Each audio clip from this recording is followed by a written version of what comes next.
Kooti enkulu wano mu Kampala mu maaso g'omulamuzi Isaac Mwata ebaddemu ekyongobero omujuzi ow'omwenda bw'aleeteddwa okuwa obujulizi bwe mu musango oguvunaanibwa abantu 5 ogw'okutta omusuubuzi Enule Katanga nga bakulembeddwa mukyala we Mole Katanga ne bawala be 2 omukozi w'ewaka saako ne yali omusawo we. Nyangweso Naume nga mwannyina w'omugenzi Katanga yaleeteddwa okuwa obujulizi bwe ng'omujulizi ow'omwenda era nga ye yasembayo okwogerako n'omugenzi. Ate abantu hati ne bingi that now people are many. Najja nti abantu ne bakwenza ki. Ono agamba nti omugenzi yamukubira essimu eyasooka ng'ayagala basinkana era nga basinkana ku ofiisi ze ku luguudo nkuluma mu Kampala n'amutegeeza nga bw'ali mu kutya olw'abaali baagala okumutta. Ati Mole nanda kunyita. He said, it is Mole, she wants to kill me. Nauma ayongeddeko nti omugenzi yamusaba baddemu basinkane ng'ali ne munnamateeka we era nga yamusaba obutaddamu mukubira ssimu ng'akozesa essimu gye bamanyi kubanga abaali baagala okumutta baali bagirondoola. Yanjira ngu looya muntu ija ku mitingo olwakana ngu ndwarangambira byona. He told me that we shall meet with the lawyer on Thursday.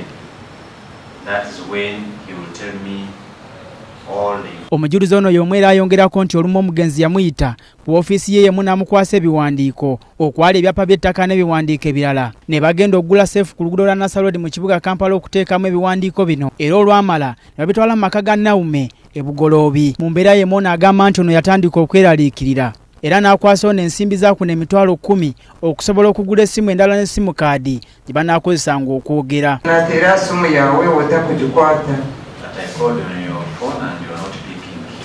Why we want to give you these things.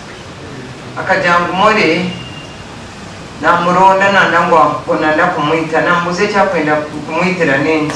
Ono yamutegeeza nti baali nosinkana ng'ennaku z'omwezi 2. Ono agamba nti wabula omugenzi oluvannyuma lw'okuba ku ssimu gye baali baguze empya nga tagikwata yasalawo akozesa essimu eyali emanyikiddwa gye baali balondoola. Yanjira essimu yanjira ngu nahurira olutalo ahigura omunju ya Henry na Mole. He called me and told me that he is hearing a conflict up in the house of Katanga. Omujulizi ono abulidde kooti nti yagezaako enfunda yingi okusinkana mwannyina omugenzi kati wabula enteekateeka zonna ziva ku ttaka. I waited a meeting egitaragiremu Nibwo bamwita. because it is the day he was killed. Neuma agamba nti ng'amaze okufuna amawulire g'okufa kwa Katanga yatambulirawo n'agenda mu maka ge Mbuya ng'eno yasanga ab'ebyokwerinda baatuuse dda mu kifo kino okwali abapoliisi ab'amagye wabula nga baamukkiriza okulaba ku mulambo gw'omugenzi. Ono agamba nti poliisi yajjawo omulambo gw'omugenzi n'egutwala mu ddwaliro e Mulago era nga yakola sitatimenti ku poliisi. Wabula oludda olwawe lwa musango guno alukulembera mu bannamateeka baabwe basabye kooti eno balabe ku mpapula ezo oludda olwagiwakanyizza era musango guno ne guyimirira okutuusa kooti lwenaddamu okutuula era nga mulundi ogwo bannamateeka oludda olwawabula musango guno bakwebwa ezimu ku mpapula ezo. Moses Jundu, DPS Refina, wano ku kooti. Webale Moses Junju mutusaasire eddoboozi lya Moses Junju baite livaayo bulungi naye ndowooza ensonga awo zitegedde bulungi ezibadde mu kooti.